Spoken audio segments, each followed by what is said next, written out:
Good evening, New Orleans, and welcome to Inside New Orleans Sports. Over the next hour, we'll talk a lot about the New Orleans Saints, the upcoming NFL draft, and your New Orleans Pelicans.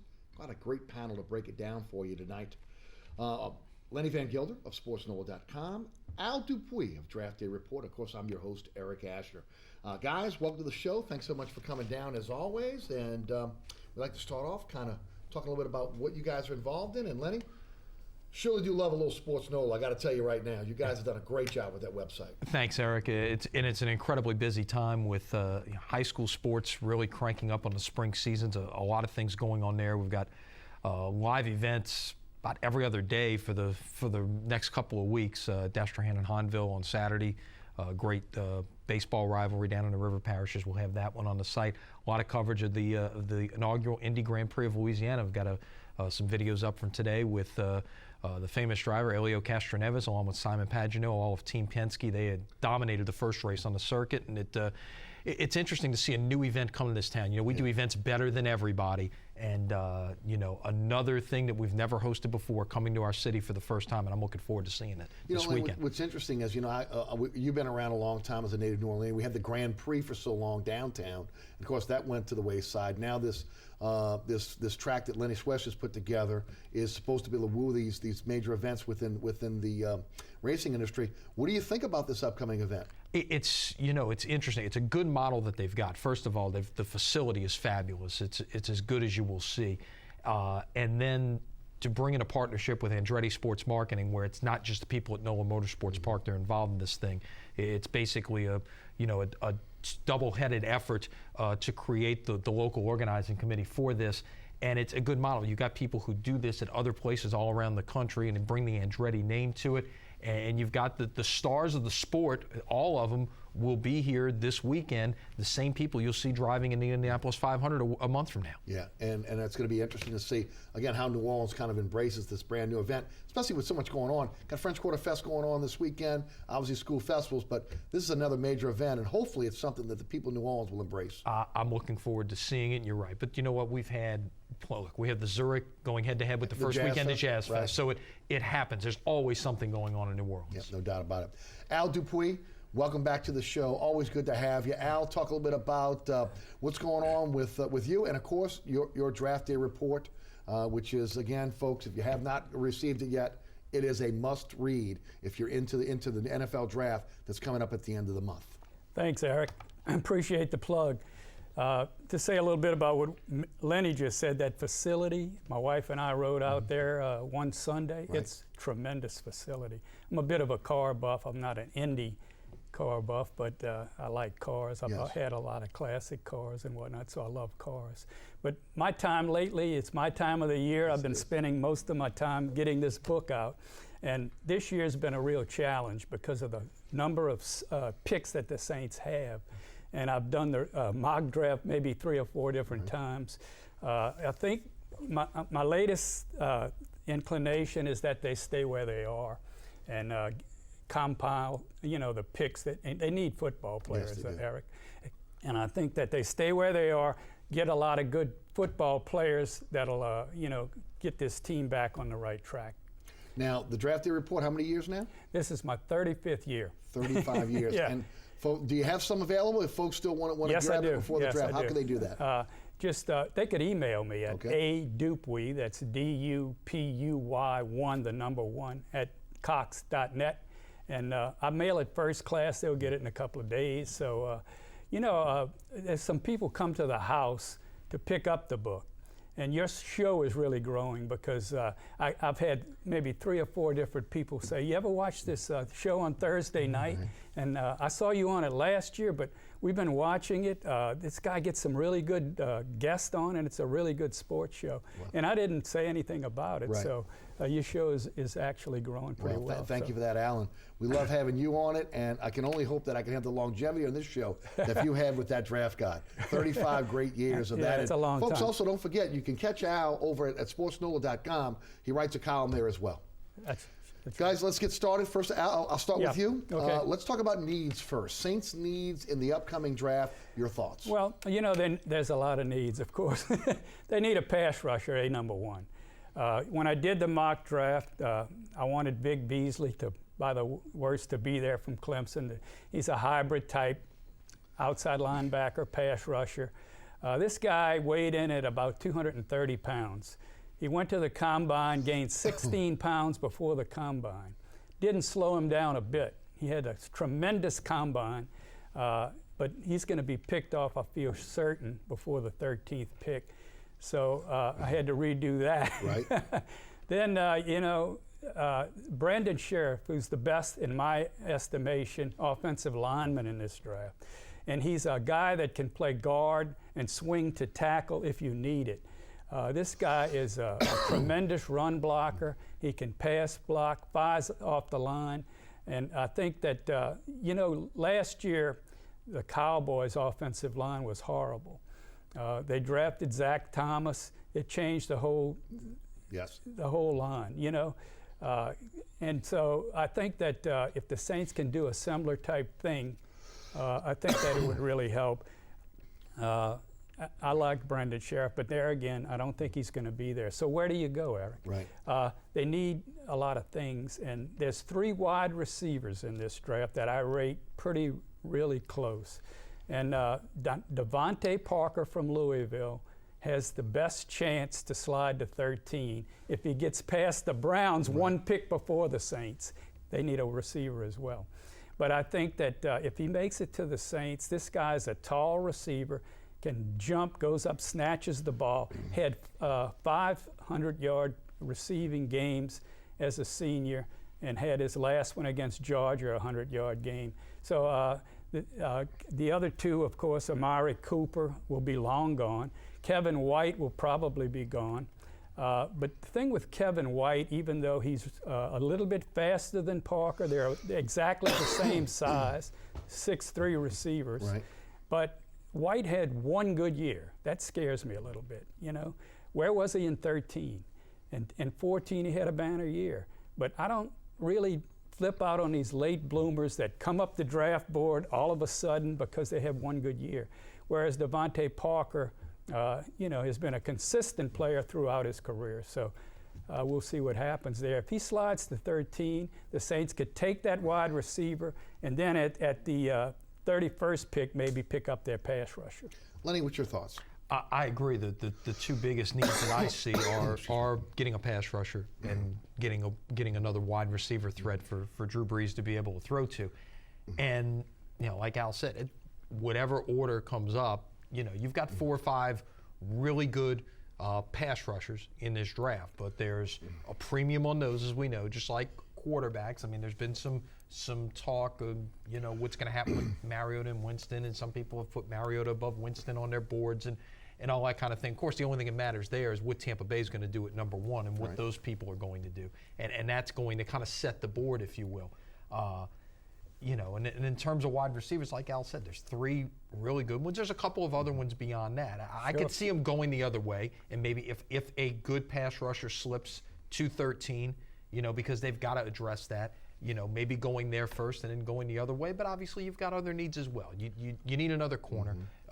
You need an offensive lineman somewhere in there. And I mean, obviously, I think a lot of people thought early on in the whole mock process that maybe, Lyle Collins of LSU could be an option at 13. He could be there at 13. Is he the guy that you want to take there, or are you better off trying to get that in maybe the 2nd or 3rd round? The bottom line is this: the Saints are the most intriguing player on draft, right, on the 3 days of the draft. Shouldn't say draft night, it's draft 3 days now. Sure. And with the 5 picks in the first 80, no one else has that. Will they stand pat and make those picks? Will they make moves? Will they look to trade back? What will they look to do? Because they've got a lot of ability to make things. What do you think they're going to do? It's really interesting when you look at the MO for Sean Payton. In the past, if he falls in love with a player, he's going to do whatever he can to get to that particular position to pick that player. But they're in a different situation this year. Cap strapped. They have a tremendous amount of dead money under the cap right now. They'll look better next year as far as that dead money goes, but they've got to get, as I've said, young, athletic, and cheap. And the way you do that is you acquire as many picks as you can, and you try to be able to, again, infuse some youth in athleticism into this team. Do you think they stand pat? Do you think they go the route of trying to acquire as many players as they can and hoping those players can make an impact? Or do they go up and get that one special guy that maybe they think fits their team the best? Yes. Yeah. No. Anything is possible. All of the when above. you're dealing with Sean Payton in the room. What's interesting to me is that you're right. He has gone up and tried to grab that guy just last year. Yes. Brandon Cooks traded up, used his 3, went up and got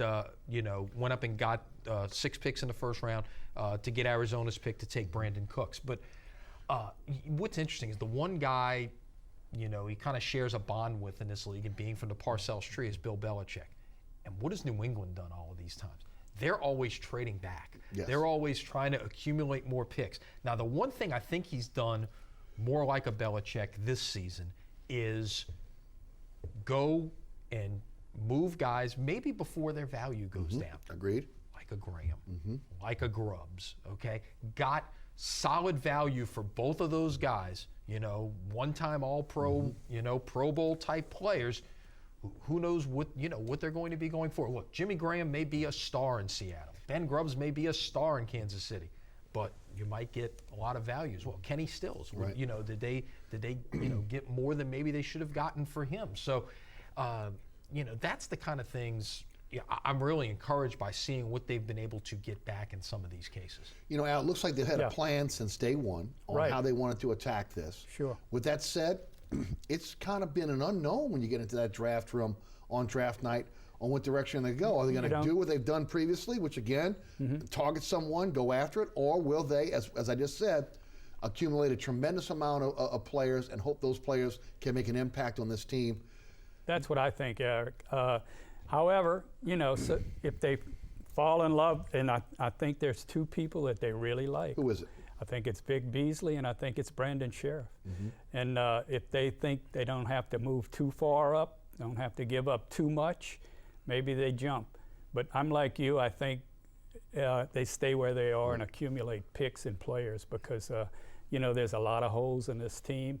And they have to have a good draft this year. They can't have a draft like they had last year. It looks like last year in the middle rounds they were drafting for special teams. Right. I agree. And I mean, Cooks is great. He's fine. But the only other guy is Benny Sunseri. I think he's going to contribute. I like that guy a lot. He got hurt, but he's a bit of a ball hawk for a safety. He's always around the football, and I think he's going to contribute. But they have to have a much better draft this year with all of the picks that they have accumulated, of course. I think they overestimated their team last year on what the type of talent that they had. Yes. And they felt like they were drafting for backups. They were drafting for special teams. Yes. And again, Lenny took a flyer on a lot of guys that were injured. Sure. Guys that were coming off knee injuries. Right. And they've done that before. Yeah, that's not something that was just suddenly new last year.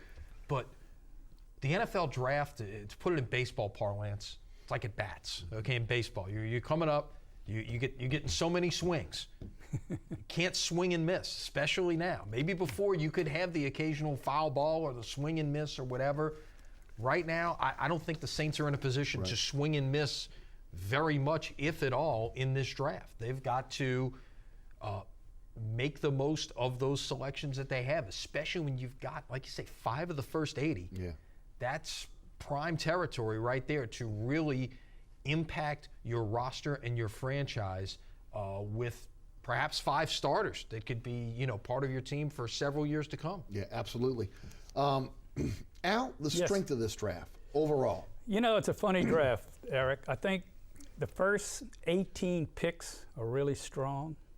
Then I think at the bottom of round 1, all the way through the 3rd round, there's a lot of equal type players. So I think in the 2nd round and the 3rd round, if you do your homework, you can get some really good football players that could have actually gone in the bottom of round 1 or the top of round 2.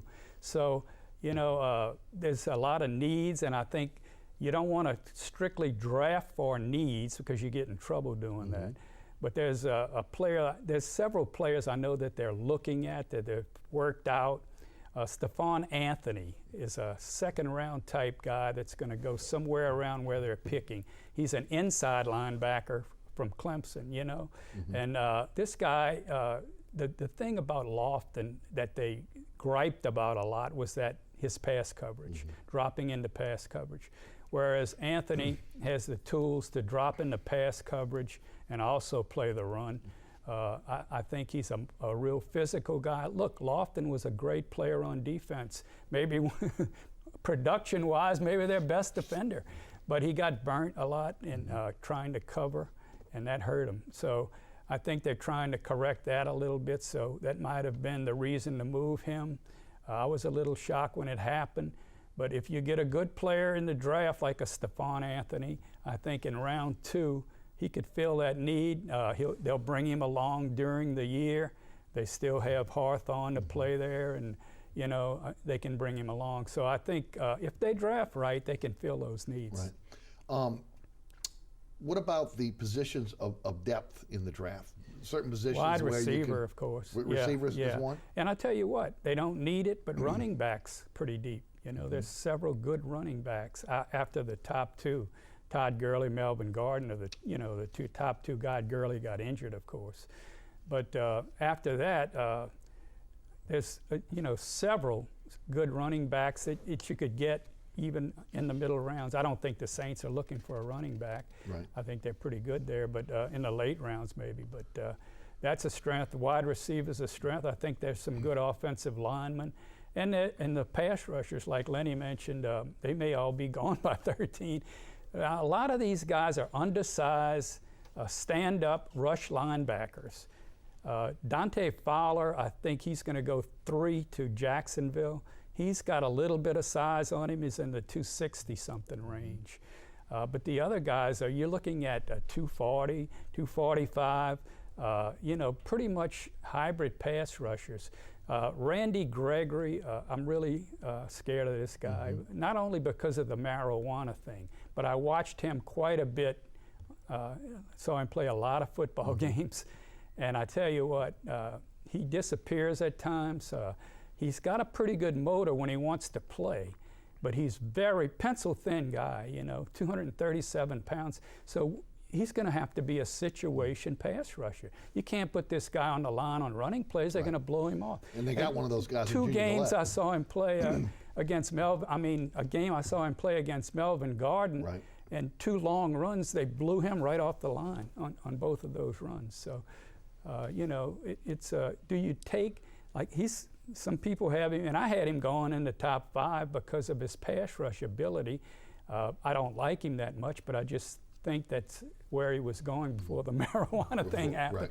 Right. But, I would not take him even at 13 before. I think he's going to go probably before that, but I'd be afraid of because of the size. Yeah, I wonder if the Saints will even look that way, Lenny, especially the way they've kind of purged the locker room. I think you got to look at character guys now, and I think that's got to be a very important part of your evaluation as you get ready for 3 weeks from now. The wide receiver situation is interesting. I throw this out there to both of you guys. What we saw in last year's draft, not just the fact that it was 6 wide receivers went in the first round, but the success that those guys had right away. Right. You look at, Brandon Cooks got hurt, okay? Caught 50-something balls for 500 yards. He had far and away the worst year of the 6 wide receivers taken in the first round. The other 5 guys had 1,000-yard years, basically. One guy I think had 995, but you look at, Odell Beckham, who missed the first 4 games of the season and still had, an off-the-charts type of year, and the other guys who went in the first round who made significant impacts. And with those types of guys, again, I'm wondering, this is a copycat league here. Sure. People see those types of things happening. Are you going to see people like they would reach for quarterbacks, as we've seen them do in the past, or reach for other positions? Or we're going to see people trading up and maybe reaching to go get wide receivers earlier in the draft? Yeah. Could happen, yes. Overall, your thoughts. Peyton said that all the moves that he's made in this offseason were calculated. Your thoughts overall on what they've been able to do in the offseason? I like, essentially tearing things up to the ground a little bit and trying to build it back up. I feel like you can't be satisfied with what happened. You can't be satisfied with the type of locker room you have. You've got to go, take it down to its core. You obviously can't cut all 53 guys, as the old saying goes, but what you can do, and the salary cap dictated some of these moves. Other ones were, dictated by other things that they saw, and taking this thing down to a core and going out and setting yourself up to be able to build it back up through the draft, as you mentioned earlier, especially with the when the new CBA came in and really took those rookie contracts down significantly. You don't have the $50 million guaranteed deals like Sam Bradford, who's the last one to get signed. There are a lot more manageable numbers now. So, again, I go back to it. 5 of the first 80, you're going to get, ideally, 5 pretty good football players for a not very expensive price right there, and give yourself a chance to be able to start building this thing now. What they use those 5 picks for? Are they going to spread it around? Are we going to see a real push on defense? Are you going to see that extra wide receiver, maybe another offensive lineman come into that mix? Yeah, I think you got to throw those 5 picks under one big umbrella and go through that stage and know I want to get A, B, C, D, and E out of those 5 picks. Doesn't matter what order they come in, but I want to address those 5 needs with those 5 picks. Peyton has said that Breeze is quarterback, that they're going to ride Breeze for the next few years with the multiple picks. Do you think a quarterback is in their future? Yes. I would not be surprised. I wouldn't be surprised if somehow, if the right situation addressed itself, and I don't think you necessarily go do this at 13 because I don't think you can afford to waste the 13th pick on a backup quarterback. But if Marcus Mariota is there for the taking, at some point, I wouldn't be surprised to see that happen. I think what is more realistic is somebody like a Petty out of Baylor. I think that is the more realistic option, and maybe one of those other guys that is in that second tier behind the top 2. Al knows the talent better than I do, but I think you can't wait too much longer here. Drew is 36. Yes. Okay, you've got to start having that backup ready to go. If it's not Ryan Griffin, or it's not McCown already, which I don't think it is. I'd like to think, I'm a Ryan Griffin fan. I'd like to think he would have a chance to do it, but in reality, I think you've got to look to address it if the situation presents itself. Al, what are your thoughts on the quarterback position, and do you think that the Saints will look at one in this draft? I would lean toward them doing it next year. Okay. I think it would be a lot more feasible next year. Drew's contract's coming to the end. You could get a guy down the line, like Lenny said. I agree with that part, that he would, be under Drew and learn and all of that. But it's not a great year for quarterbacks in this draft after the first 2. Petty's a good player. There's some other 1 or 2 guys. A guy from UCLA, Huntley's a pretty good player. But contrast. If you do that, you spent some time on Ryan Griffin, a couple of 3 years training him, and then you bring in a new guy that's of comparable talent. Now, if you had a guy that was head and shoulders above Ryan Griffin in talent, you might want to do that. But the players in this draft, the quarterbacks in this draft, I don't rate them that much higher than what we have as a backup now. Well, you just answered my question. So, that's what I was going to ask. Yeah. Ryan Griffin, compare him to what's out there, and are you really getting an upgrade if you draft one of the quarterbacks in this draft? You don't believe so? I don't think so. Let's head to the phone lines. 866-3200 is the phone number. James is in Franklinton. James, welcome to Inside New Orleans Sports. Hey, James. Hey, guys. How you doing? Doing great. Good. Look, my question is to the panel, Eric. First of all, are there any just pure animals in the draft that the Saints can get with the lower picks? And do you all have an opinion on why the Saints don't go ahead and get some of the better players not drafted in the first round from LSU? Because LSU is right up there in the last 5 years for the most draft picks in the NFL. I really want to hear what they have to say about that. I'll hang up and listen to you all talk about it. Thank you. Thank you, James. Okay. Well, the LSU question is mind-boggling, isn't it, Lenny? It is, and they get guys drafted, and Al evaluates. But I'll say this: until last year, when you had Beckham and Landry and Hill, and I'll even throw Alfred Blue in there because he probably outplayed where he would have been. The LSU guys have really underachieved on the pro level, and I'm just I'm calling it as I see it. There, they have underachieved. Whether it's a Dorsey or a Jackson or some of these guys that have gone up, and you could probably put you want to go back a couple of years. Eric Reed, but he was a first round pick. He's played well, but I just don't see that. And you're right. It would be easy for the Saints to take LSU guys, and they've done it in the past. They've taken Tulane guys. You go way back to the first 20 years of this franchise. All things being equal, but not they in the probably Peyton did. era, though. Not in the Peyton era. They have not gone with local. I mean, really, the only local guy you've got on this roster is Ryan Griffin, and he was an undrafted free agent. So. Unless I'm missing somebody there. Walker, who's gone now, was a Louisiana guy, but didn't go to Al Woods Louisiana is the school. only one that from LSU that was a drafted, miss. And that was a big swing and a miss. Never did like him at LSU that much. But Al, take both. Well, there was a two-part question. He wanted to know if they could get an animal. Of course. I was at the Senior Bowl. I'm going up the escalator, and this guy, Danny Shelton, comes walking down. Guy this wide, ponytail. Who is this guy? Right. He was one of the most exciting players at the Senior Bowl practices. 340 pound, plays inside at pretty much a nose tackle, but he's stuffs the run, and he has some penetrating ability. I think that he will be a little bit. He's not a pass rusher, but he's got enough quickness for a big man to penetrate and cause some havoc in the backfield. Right. And he's strictly can stop the run up the middle. Is he a top 5 guy though? He's a first round guy. Right. He's probably a little bit past the Saints pick. Okay. But he's a mid first round guy. So he's a mid first round guy. Yes. 'Cause I've seen some mock drafts that have him going really early. It could, if you fall in love with the guy. Right. The only knock about him, I guess, is that he's not a real pass rusher from the inside, but he's got the ability to do it, What about middle round guys? Somebody that really stuck out to you? Well, I'll tell you a guy. You were talking about LSU, and let's go to that.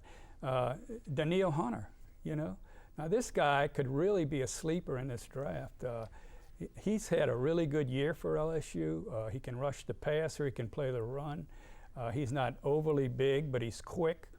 And I think that he's a guy that could, go down the line a little bit. And I would not be surprised if somebody takes a shot at him in the bottom of the second, top of the third, because he might be, out of all the LSU guys that you look at, Lyle Collins and all of that's going to be a first-round pick. But this guy could be the surprise for LSU for some team. Let's talk about Collins, Lyle Collins, for a moment. Okay. I like him. Really, before they started acquiring these picks and making these moves, I thought he would have been the go-to guy for this team. He's a guy that I think swings inside and can play guard, but obviously he can play tackle in a pinch. Al, what's your evaluation of Lyle Collins? He's going to go in the neighborhood where the Saints pick. I wouldn't be shocked if they took him. I wouldn't be disappointed, if they decided to go that route with the first pick. Now, the Saints have had a history pretty much of taking an offensive lineman lower down in the draft, like maybe in round 3 or something like that. There's a guy, Ali Marpet, from Hobart. You ever heard of Hobart in New York up there? I have not. But this guy is 325 pounds. He played left tackle, and of course he dominated everything at that level. But that doesn't mean, you have to consider the level that he played against. But he can swing inside the guard. He can even play center. So that's a guy in the 3rd round I wouldn't be surprised if they take a long look at. And getting back to Collins, I think Collins is going to go in that neighborhood. He would be a good addition to the Saints if they decide to take an offensive lineman that high. Early, right. He would probably play guard, but say, Tyrone Armstead gets injured in the middle of the season, and he's had half of a season to play guard, got some experience. He could possibly swing to left tackle in a pinch and do pretty well. I don't think Bryce Harris is the answer there for the backup So I think they're going to look at a guy that can play guard and swing to tackle, like a Lowell Collins, or if they wait, like that Marpet guy. Right. So You watched him at LSU. Your thoughts?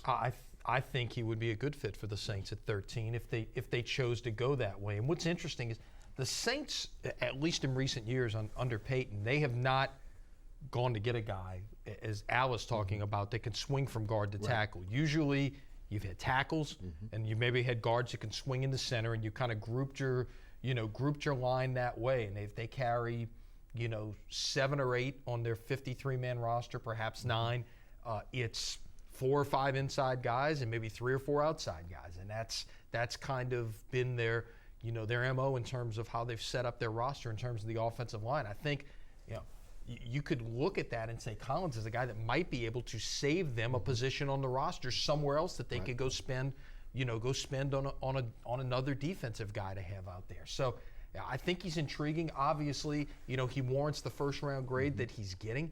He's a solid player. I think, especially with the trade of Grubbs, you've got a real need there at guard, and he could step right into that spot. Right. And Evans, of course, obviously they've extended him, but really kind of on a 1-year deal.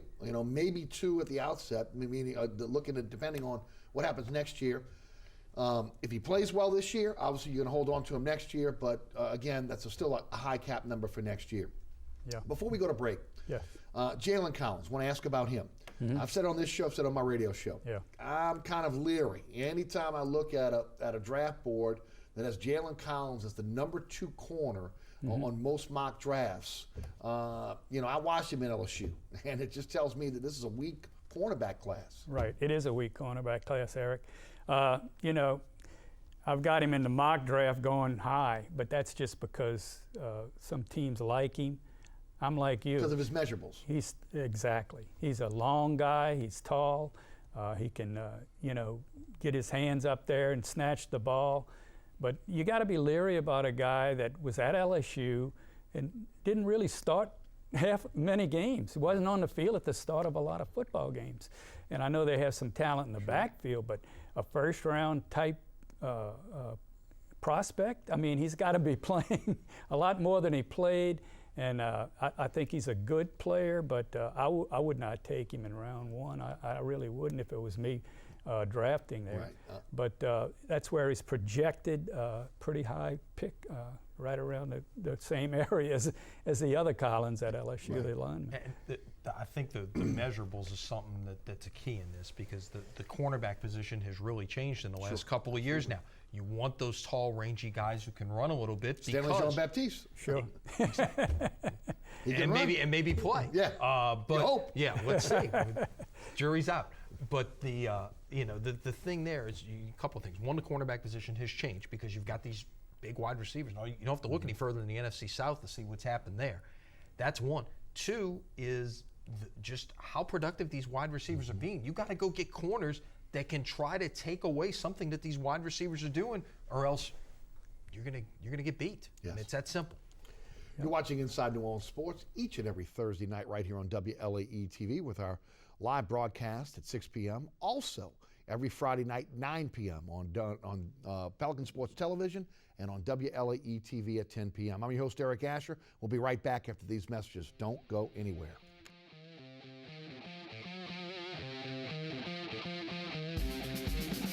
Inside New Orleans Sports with Eric Asher is underwritten by Located on Lake, Mr. Ed's Oyster Bar and Fish House has been shucking here since 1979. Located at 3117 21st Street in Metairie, Mr. Ed's Oyster Bar and Fish House offers raw, fried, and grilled oysters, as well as a range of Cajun and Creole dishes. Enjoy a dozen with a smile. You're watching WLAE, New Orleans Public Television. Find us on Facebook and follow us on Twitter.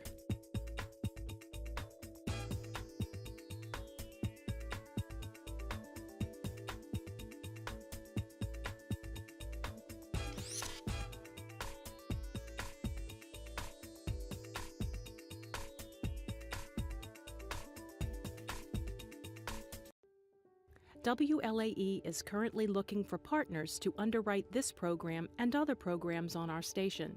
Underwriting on WLAE is affordable, brings exposure to your cause or company, and helps support our nonprofit mission of providing television programs that educate, inform, and inspire the viewers of Greater New Orleans and Southeast Louisiana. If you are interested in learning about program underwriting on WLAE, please contact us at 504-830-3703. Welcome back to Inside New Orleans Sports. I'm your host, Eric Asher. Great panel for you tonight. Both guys write for SportsNOLA.com. Al Dupuy, 35 years of Draft Day Report.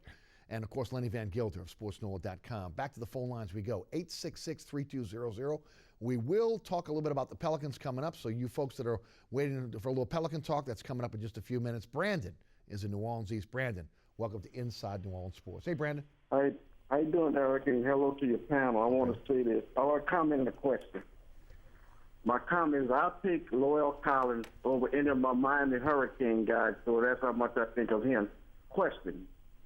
If the Tennessee Titans at number 2 take Mariota, what would it take for the Saints to give up a draft pick to get Mettenberger? Would you be interested in making that deal? I would kind of think about that. What you guys think about that? Brandon, thank you for the phone call. Lenny, your thoughts first. Well, Mettenberger went in, correct me if I'm wrong, Al, 6th round last year? Yeah, something like that. Yeah. I wouldn't spend more than a 6th round pick on it. Right. You look at the value out there for guys who are we've seen that, 6th, 7th round pick for some of these guys that have moved around that are kind of fringe starter, backups kind of guys, a couple of moves that have happened already this offseason. That's about as much as I would go for. And if they'd be willing to take that, then I think that's reasonable. And even though the Chief is retired, tell Zach he needs to find another number when he comes here to New Orleans, because we're not going to let him wear number 8. There you go. No doubt.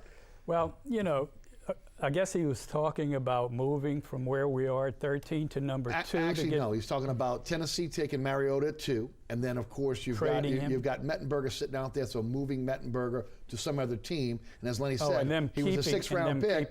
So what would you give up for him, and would you be interested? There again, I like Zach a lot. I think he's got one of the better arms in the NFL, but he doesn't move very well. And you would bring him along.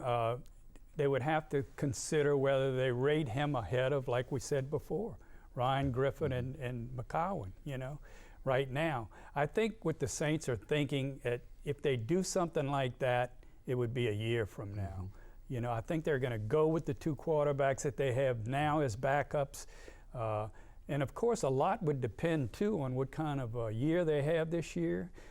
If they win 7 games again, then Drew, there will be a lot of Drew talk, But I agree. But I don't think Drew was the problem, of course, this year. I think the offensive line, he couldn't step up. The rush was coming from the middle. Yes. And so, that affects you a lot. So I think they're staying pat with the quarterbacks they have now, but I do like Mettenberger. I think he's going to be good for the Titans. Yeah, I like him too. The only question I have is that clock that starts, and he's already got a year in the league. So eventually, if you're holding on to Drew and you think Drew's going to be with you for the next 3 or so years, why do you bring a quarterback in now that ultimately you try to groom and eventually becomes a free agent before you can ever get on the field, unless there's an injury?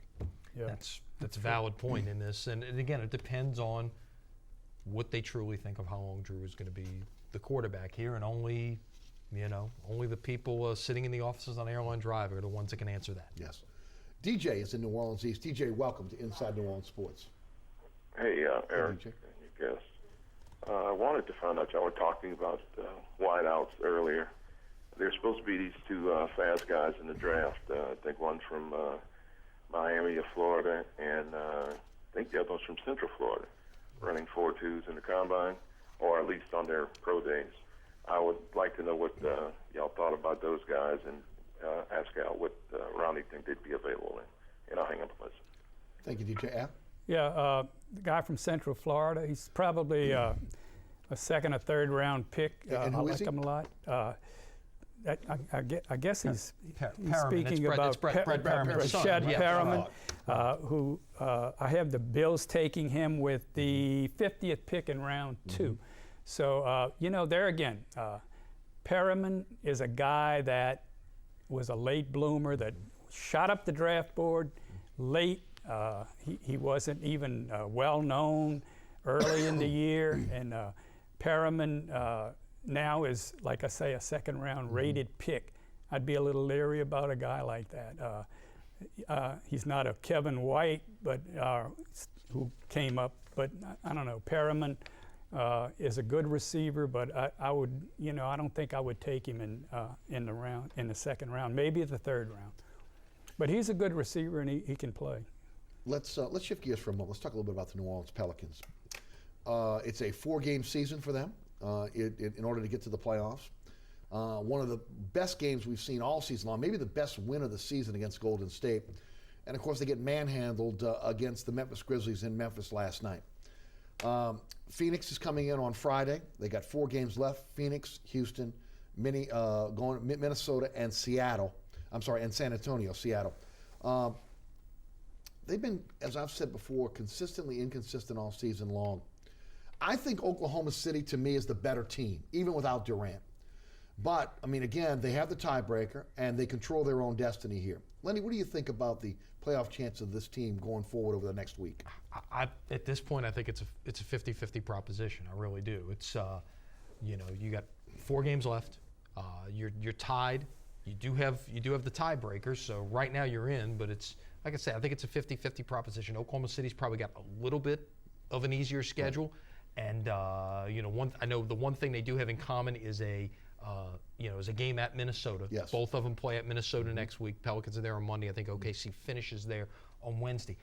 I would say this: if Wednesday night we're in a situation where these teams are tied going in, and the Pelicans come home to play San Antonio, and it's a win and in, I think that's all you can ask for right there. And you know what? We know San Antonio's history. The one problem is it is so tight right now in that 2 through 6 spots that they might be playing for home court in the first round. They may have something to play for. If they don't, they may sit all their guys like Greg Popovich has been known to do before, which and look, they've won in those situations before. The famous game in Miami last year where he didn't even put his guys on the plane, so left them in San Antonio because they were in the midst of a long road trip, and left them there, and he got fined for it. Well, that was, they ended up winning that game. That's the part of the story everybody forgets to tell. So it's not to say that if they leave Duncan and Ginobili and Parker in San Antonio and don't play them the last game of the season, that it's a cakewalk for the Pelicans. It's not, but you'd love to be in that situation.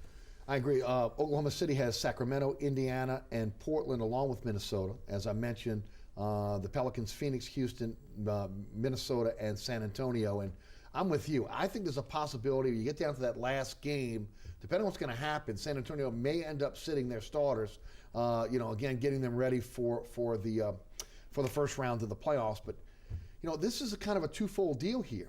This is the Pelicans really, just for the future of the franchise, for the fan base itself, they really need to make the playoffs this season. They got to finish with at least a 20th best record in the NBA to hold on to their first round pick, which goes to Houston in the Ashik deal.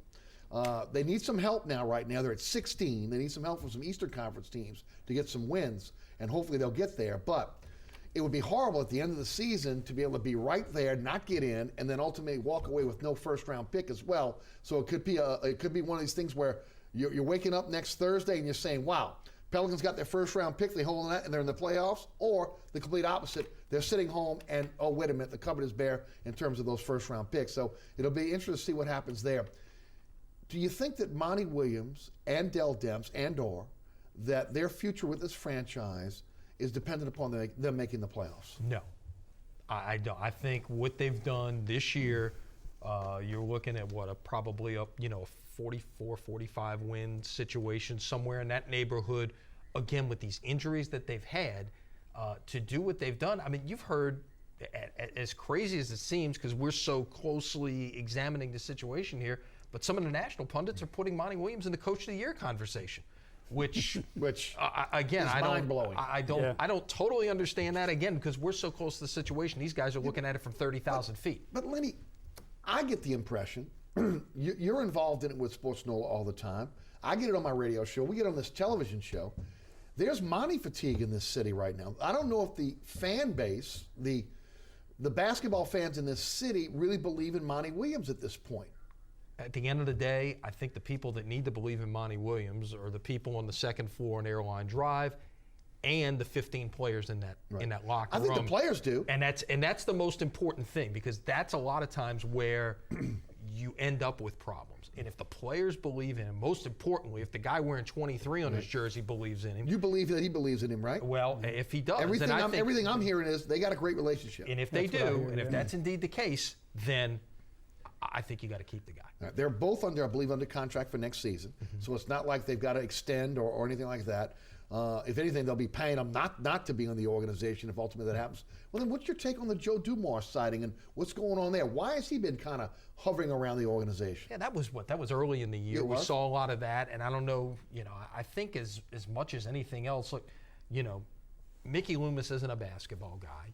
He's tried to, take a lot of this in and learn what's going on, and I think you want to be able to get some fresh, if you want to call them neutral ideas in there, for what to do. I mean, Avery Johnson has played kind of a similar role for them in the past. Of course, he's out of play now, having taken the job at Alabama earlier this week. How much do you think that plays into it? I mean, again, if there was a thought process out there that maybe they were going to make a change, a lot of rumors out there with Avery Johnson maybe coming here. The fact that he is now the head coach at Alabama, maybe that he feels that they'll hold on to Monty for a year, or is that just conjecture at this point? Easy to say it's conjecture, although it's easy also to put 2 and 2 together and come up with 4 and say, okay, let's keep this as is. What will be interesting to me, you said they don't have to extend, but will they? And that would be the vote of confidence, even if you just give them another year apiece. Do you let them go in to what in effect is a lame duck season at that point, into the last year of a contract without anything beyond that? And then how difficult is it to be able to go make moves at that point, not with players not knowing what the future of your franchise is in terms of leadership beyond next year? Right. Well, how much does the season ticket renewals have to do with the future of Williams and Demps here in New Orleans? I don't think it's that as much as knowing what's going to be on the floor. People aren't buying tickets to see Monty Williams coach or see Dell Demps sitting up there watching what's going on. They want to see, Anthony Davis, one of the 3 best players in the NBA, and the surrounding cast that he's got with him. And look, I think you got to give Dell Demps a lot of credit this year for the moves that he made in season to get Cunningham, to get Cole, some of the other bit parts that they've been able to get to keep this thing together. Pondexter certainly, those types of moves, they've been very good, and really, this was a team that wasn't very deep there for a while, and they've managed to make it a lot deeper. Lenny, I'm with you. I mean, again, it was an abomination early in the season looking at that bench. And systematically, he has brought in talent, and it did not cost them a lot. I said on this program, said on my radio show, the only way, because they're so cash-strapped against the cap, that they would be able to make deals is to be the 3rd or 4th team in a 3 or 4 team deal. And magically, with the exception of Cunningham, who was a free agent that was out there, that's exactly what he's done. And, Cole has brought in an energy to this team. Where would this team be without Pondexter at this point? And Cunningham, again, has kind of solved that 3 spot for him. So I'm with you. He's done a nice job. I just wonder, again, if Monty Williams the guy that ultimately can take them to the next level, and if the fact that there's not been a vote of confidence at any point this season for Monty Williams, I wonder what that means as well. That's all good points there that they've kind of laid low on this thing, and we'll see. We'll see how it shakes out. I think any one of the 4 combinations, or really, there's really a multitude of combinations out there. Whether you take Williams and Demps as a ticket item and, either keep them or not keep them, whether they make the playoffs or don't make the playoffs. There's any number of combinations on how this thing can play itself out over the next few weeks. And honestly, any one of the combinations would not shock me. Yes. Tammy is in Gray, Louisiana. Tammy, welcome to Inside New Orleans Sports. Hey, Tammy, you with us? Yeah, I think we lost Tammy. We'll try to come back to Tammy. Let's head back to the phone lines. Ray is in Mandeville. Ray, welcome to Inside New Orleans Sports. Hey, Eric. Hey, Ray. I love your show, man. I want to get back to the Saints bit. Sure. Everybody's talking about pie in the sky with quick receivers and just speed. But if we don't get an offensive lineman to complement Drew's not getting any younger. Yes. and he's not getting any taller. So there has to be some space between that offensive line and Drew when he throws the ball. If we don't get an offensive lineman on the first pick, I think we're spinning our wheels. You got a great show, man. I'm looking to hear your comments. Thank you, buddy. thank you, Ray. Ray, I'm with you. I mean, that's one of the reasons why I like Lyle Collins at 13. That may, with all the moves they made in the offseason, that might not be a feasible pick. But, you know, Al, you look at this backwards and forwards all season long. You're one of those guys that goes out to the Senior Bowl. You're there. You watch these players. I think they've got to concentrate on this offensive line. You bring Unger in, great move. We don't know what you have in Lolito, and you got an aging Evans. Okay, if they think like you do and they've got to get a pick in the first round, they don't have to do it at 13. They could do it at 31. There's a guy, Cameron Irving from Texas A&M, the most versatile offensive lineman in this draft. He can play tackle, he can play guard, he can play center. And he's a good football player, a first-round talent. So if one of the pass rushers slide to them, you know, they could take him at the end. There's two ways to look at this thing. I looked at it like that. I had Cameron Irving going to the Saints in my first mock draft. And then I got to thinking, what if all the pass rushers are gone at 13? So, you know, you take another player there, and then you get your pass rusher down at 31, and you take an offensive lineman later in the draft. But there's scenarios it could play out three different ways. And, you know, you have to wait and see how the draft falls. But there's good offensive linemen. If they decide to go at 31, still a first-round pick, a first-round talent, Cameron Irving would be one of those guys. And in your opinion, is there, when you get to those middle rounds, where they've hit goal with offensive linemen, is there some real depth there that they could find those type of linemen? Well, we mentioned Marpet. You know, that's a guy. They also have a history of taking offensive linemen from smaller schools. Yes, agreed. So there you have two scenarios, the small school and the third round. So I'm not saying that's going to happen, but that's the way I'm looking at it right now. I think, Lenny, it's going to be a much more focused front office this time around when it comes to the draft. I totally agree on that. I mean, this is in my mind, these are the three biggest off-season days since, you know, the Peyton Loomis regime took office in January of 2006. You know, you've had signings, you've had significant signings, and, you know, on, but this is critical to the future of the franchise. I agree with that. Jan is in New Orleans. Jan, welcome to Inside New Orleans Sports. Hey, Jan. Good evening. Yes, I'm calling because I hope Mr. Williams and Mr. Dell Dempsey return on for the next season. And because of the injuries, I really think that they still are doing good. And I know next year maybe they can do even much better. Thank you for the phone call, Jan. That is one of the few phone calls I've received, Lenny. I'll tell you this right now, on this show or on my radio show, that gives a vote of confidence to Monty Williams. I'm glad to hear it. I personally like Monty Williams. I like Dell Demps.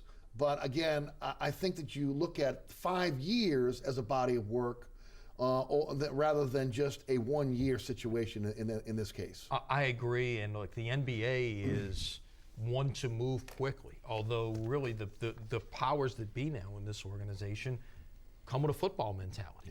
Yes. Where you can maybe let things go a little bit longer and, you know, give things a chance to try to develop. You know, what Monty Williams is like, I think in the top 4 or 5 in the league in terms of longevity. Yes. And he's been there 5 years. Right. And he's a 400-win coach. Right. He's not Greg Popovich in terms of a resume or, you know, but it's, you know, it's interesting to see the fact you've got people with a football mentality making the decisions, you know, in this organization, and maybe how that impacts the whole process. Ike is in New Orleans. Ike, welcome to Inside New Orleans Sports. Yes, hey, how you guys doing this evening? Great. Good. Mr. Dupuy, I would like to know how you have Bud Dupuy rated on your board.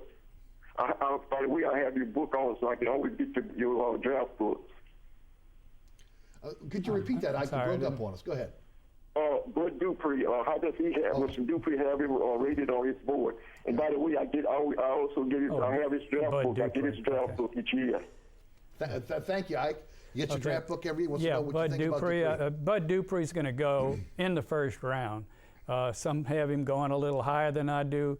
I have him going 29 to the Colts. And, you know, I like him a lot. He's got a lot of talent. He's a pass rusher, nice size. But the thing that scares me about Bud Dupuy is he disappears a lot of times. He takes plays off. He's not consistent. He's not a guy that has a non-stop motor. So if he gets with a coach that can light a fire under him, he could be a heck of a pro player. But right now, I think that he may slide a little bit to the bottom of the round because of the fact that he's not consistent. His motor doesn't go all the time, and I think that he takes plays off. So a possibility of 31. Yeah, he is. He is. There's a possibility of 31. It's funny. Sure. A lot of mock drafts I've seen have him going to the Saints maybe at 13. You might be a coup if you can get somebody like that That's at correct. 31. It'd be a good pick. Guys, I got about a minute left. I'd just like to ask you quickly. Lenny, I'll start with you first. Do you have a player you think the Saints may draft in the first round, or that first pick? The first pick, it's trying to get a read on where they're going to go. I mean, it depends. You know, I think they're going to pick the best player that's out there from one of, you know, if one of those pass rushers slips, if one of those three big wide receivers slips to him, or maybe even a Collins or somebody like that, somebody in the offensive line. In that need group, like I said, I think they've got to address those needs in those first 5 picks because you potentially got 5 starters there. And whatever one is there is where they're going. Whatever one slips to them, somebody's going to slip. It happens every year. Al knows it way better than we do, but it happens every year, and that's where they're going to go. Al, you got the last word. Well, I have Devontae Parker going to the Saints, you know, with the 13th pick. But like Lenny just said, what if Vic Beasley slips and he's there, you know? So somebody, like you say, is going to slip. Now, Sean Ray, I've heard he's going to slip some. I'm not crazy about him. He's another undersized type guy who may not be an every down player, but he can rush the heck out of the passer. Yes. So depends how much emphasis you put on that. You have one in Junior Gillette. Yes. So I would think they'd like to have maybe a little bit bigger guy there that can also play the run. But I'm going to look at it as that one of the 3 wide receivers, probably Devontae Parker, may get to 13, and he'd be too hard to pass up. Right. Been a great hour, guys. Thanks so much for being with us here on Inside New Orleans Sports. Once again, we'll remind everybody, Al Dupuy's draft day guide, 35 years, A-Dupree1 at Cox.net to be able to get more information on that. So make sure you give that a shot, especially if you're going to be a draftnik watching on draft day. I want to thank again Lenny Van Gilder of SportsNoel.com and Al Dupuy of SportsNoel.com and Draft Day Report. Also, thanks so much for tuning in. Remember, there's a rebroadcast of this program each and every Friday night right here on WLAE at 10 p.m. Also, a new time on Pelican Sports Television in New Orleans, Baton Rouge, and Lafayette markets, 9 p.m. each and every Friday night. You can catch me on the radio, 9:90 a.m. WGSO, 11 a.m. until 1 p.m. each and every weekday. Also, you can listen live, download the podcast at ericasher.com. The TuneIn Radio app is also a great way to catch the program. And if you've missed any of the previous episodes of Inside New Orleans Sports, you can check those out at ericasher.com as well. Special thanks to our guests, again, Lenny Van Gilder and Al Dupuy. Also to the WLAE production staff, including Ron Yeager, Jim Dotson, Philip Williamson, Amanda Lyons, Naila Jones, Richard King, and my director, William Hill. Thanks so much for watching Inside New Orleans Sports. We'll catch you right back here next Thursday night. My name is Eric Asher. Have a great evening.